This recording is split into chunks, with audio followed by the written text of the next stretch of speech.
Hello, and welcome to another wonderful episode. Minus my brother from another mother, Drae in arms, the OPS podcast. Thank you for joining us. Unfortunately, you're gonna have to just deal with me right now. Some might say the better half of the podcast, maybe. Who knows? Regardless, Drae is out right now. He's caught something. I don't know. He's you know sick, however that may be. Man calls are not a thing to joke with, but at the same time, you know, yeah, I'm strong. Obviously, I'm the stronger one. I barely get sick. That's a lie. I get sick all the time. But I digress. Welcome to the OPS podcast. For those who are listening, following, we appreciate you. This is your first time on the channel. You can support us at patreon.com/the OPS podcast. We're on Instagram.com/ the_OPS pod. Also, our YouTube at the OPS pod. And you can follow us on X, formerly known as Twitter, on the OPS pod. On today's show, gonna be a quick show, probably half as long as we usually have. We got half the hosts here, right? Just go through a few things. This might be an audio only, maybe video for the Patreon subscribers. You get to look at my dirty ass basement with all my junk in the background. But hey, first topic. Let's talk about Diddy the Reckoning. Now, I wish Drae was here, but we'll get his input on this because, he's a Bad Boy fan. I dare say maybe a Diddy fan. I don't want to speak on behalf of him, and he's not here. But if you guys haven't seen the MS Now interview with 50 and Alexandra Stapleton, go and see it. It's on MS Now. And the whole time I'm watching this thing, I'm just looking at 50 and I'm like, he looks so proud and accomplished because he knows this stuff's gonna make hella money. They waited for the trial to be done and for statements and sentences to be issued strategically before releasing this to streaming, right? And it's smart. I mean, it's on Netflix, it's on HBO Max, it's all over the internet. People are interested in this because of all the hype that it's gotten, plus the allegations of some footage that was obtained illegally. Now Netflix has come out and 50's come out and said, "Hey man, I'm a journalist that acquire these things, and I can't divulge my sources." But it's obvious, like, bro, it's somebody in the man's room. Somebody in the room recording with him. Like, who did you do so bad that they hand this over to your nemesis? Hmm?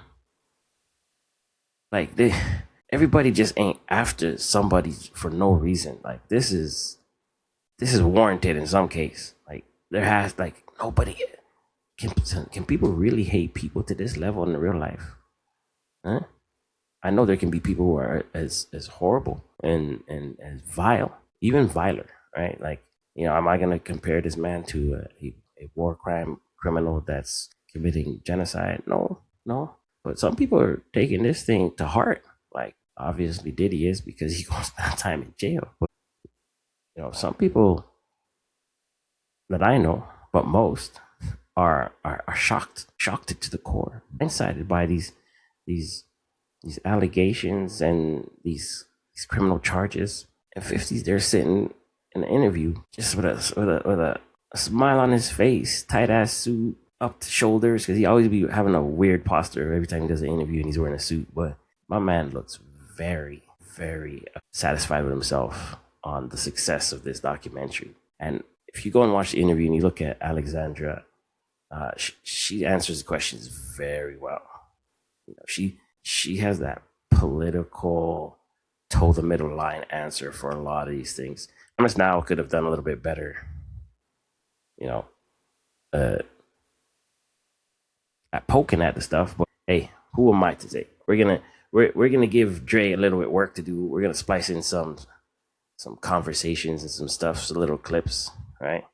So just bear with me for a sec. Look, no disrespect to 50. 50 definitely is. He's made himself into, a strong businessman, a person of wealth. But they gotta stop giving 50 like these chairs with arms. Like what is Alexandra sitting on.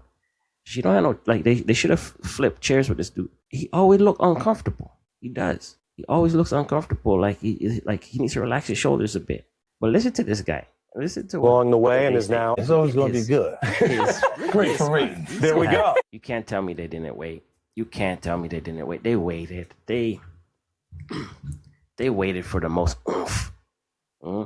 They waited to see. They probably had some more stuff in there, and because he didn't get charged for certain things, they had to cut it out. Otherwise, it would have been slander. Because if they had got him on the RICO, who's to say they didn't have some RICO stuff in there, right? If they had got him on everything, this would have been probably a 6-part mini series, or with a theatrical release, right? But they only got him on certain things, drugs, prostitution, sex trafficking. But if they had got him on the RICO, like, this would have been definitely a bigger documentary series. Nobody can tell me they didn't cut anything. They I feel like they had so much stuff. Look at him, huh?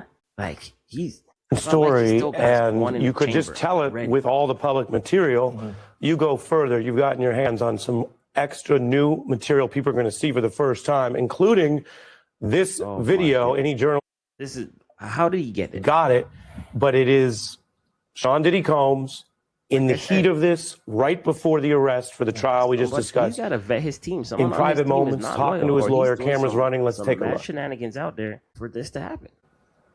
It's the middle of September, and there's still no indictment. Bro, then you have to have a spokesman. You have to. This guy's fretting. You can see it. For those who haven't watched the Netflix documentary, go watch it. It's started with my family, and it's very entertaining. It's very well done. I can see why this guy's suing 50. I can see it. But we'll wait for Drae to watch a few episodes, and then we'll come back and talk to Drae about it. There's no point in hitting this too hard, and he's not going to be there. He's not going to be able to give his commentary on it. Hopefully, while he's sick, he's doing his research. Right? We're gonna move on to the next topic here. Boy, you're gonna have to do a lot of editing, Drae. I'm sorry. Maybe I'll help you out. We'll see. Netflix buys Warner Brothers, Discovery Studios, and streaming business for $72 billion. What does this mean? This means they got us. They got us, guys. We already know that the streaming industry used to be attractive. No commercials. You get the shows you want or the shows that you invest in. And now they got us. They got us. You got Amazon Prime. You got to pay for commercials now. You don't even get stuff the same day anymore because too much people's on Amazon Prime. You got Amazon Video. If you don't got that extra tier, that high tier, you got to pay for, the extra luxury of missing out on commercials. But hey, that's what we get. That's what we get. We've become consumers in this thing that want, that movie theater level quality of digesting our media. And they hooked us with it. They baited us in, hooked us with it. And now, they got us. What does this mean? Warner Brothers spent a bag on WB Discovery Studios. Like, this is a big deal because they can now start to do with like what Amazon Video is doing and give you, the breakdown, right? You get your Amazon subscription for Amazon Video. You go on and you add your Hulu, you add your this, you add your HBO, you add your Paramount, you add that all in to the Amazon. And next thing you know, you're back to cable. Because that's how cable works. You go to your cable provider, especially here in Canada. It's, it's really only two, right? It's Rogers and Bell. And you say, hey, I want TSN2, TSN1. Give me this bundle here. Give me that bundle here. This is where it's going, guys. I'm sorry to say, right? And Netflix is, I will admit, they've been putting out some hit and miss movies, but recently they've been putting out some good ones. I did watch Frankenstein, and I think the ending is kind of cheesy, but visually is a very good movie, right? We'll talk about that on another episode. But, nobody wants to go to movie theaters no more, right? Unless it's an anime movie, which, hey, if Netflix kills Warner Brothers and takes them out of the theaters, I think you're gonna see ticket prices for theaters go up big time. It's an industry that I think needs to survive, get people out and about, uh, teach people some manners on how to mingle with other people in the wild, right? Uh, but shit, they've changed so much, right? What I can see good coming from this is you're gonna get those HBO shows like Harry Potter, Batman, Game of Thrones, eventually coming to Netflix. I don't see them keeping it separate for too long, to be honest. Either they don't keep it separate for too long, or they do what Amazon does, where you can add in those extra partial streamings from other things into it, right? But you're gonna get HBO shows probably living on Netflix like The Wire, True Detective, Watchmen, Euphoria, Rick and Morty. Hey, shit, I'll watch Rick and Morty on Netflix, no problem, all day. Welcome to Drae. I mean, you're probably gonna get some trash stuff too, right? No offense to the Batwoman lovers out there, but WB made some big mistakes on that. Last of Us, they dropped the ball on that. It's probably gonna come to Netflix. HBO spent a lot of money and had a lot of flops, but they also have some really good shows, right? You got the new Lanterns coming up. Me and Drae will talk about that in another episode because he's a big DC fan.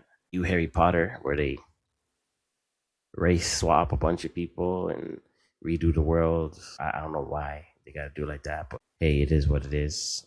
It's just gonna become cable again. That's it. Sorry, guys, and you're not gonna be able to account share as much as possible.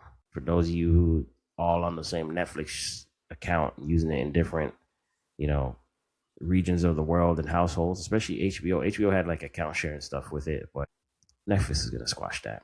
They're gonna squash that, man. With their acquiring some of these studios and streaming businesses, the potential for them to make some really good movies, bigger AAA titles, is there, and that's what's scaring the rest of the movie industry.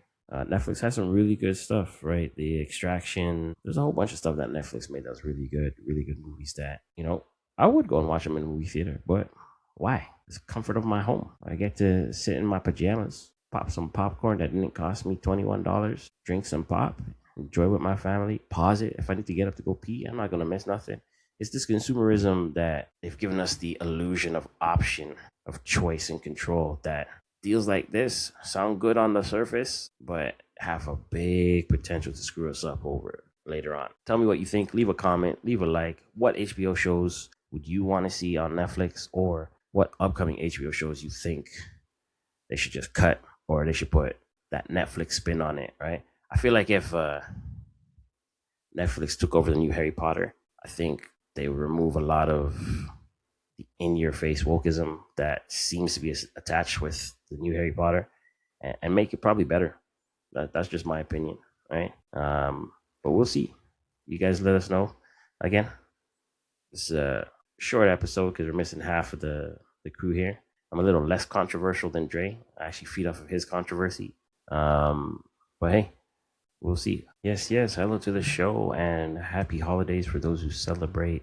We're coming up on the end of the year of 2025. I hope you had a blessed 2025, and I wish you prosperity in 2026. That being said, if you didn't have a good year, maybe that's on you. Maybe this was the trial to make you stronger. Maybe this is where you really sit down at the end of the year and you be like, I gotta change some stuff for next year, right? If you had a bless 25, I hope you kept notes and it wasn't just luck, because shit can change real quick, right? But just putting it out there. I hope you subscribe to us, join our Patreon in 2025 and in 2026, and make sure you subscribe to our Patreon, which is the OPS Podcast at Patreon. Follow us on Instagram, _OPS Podcast. Follow us on YouTube at the OPS Pod, and on formerly known as Twitter X, the OPS Pod. Again, I am your singular host today. Unfortunately, Drae is out. He is feeling sick, but I hope you have a blessed day, and we'll see you again before the year ends. That I'm sure of. Thank you.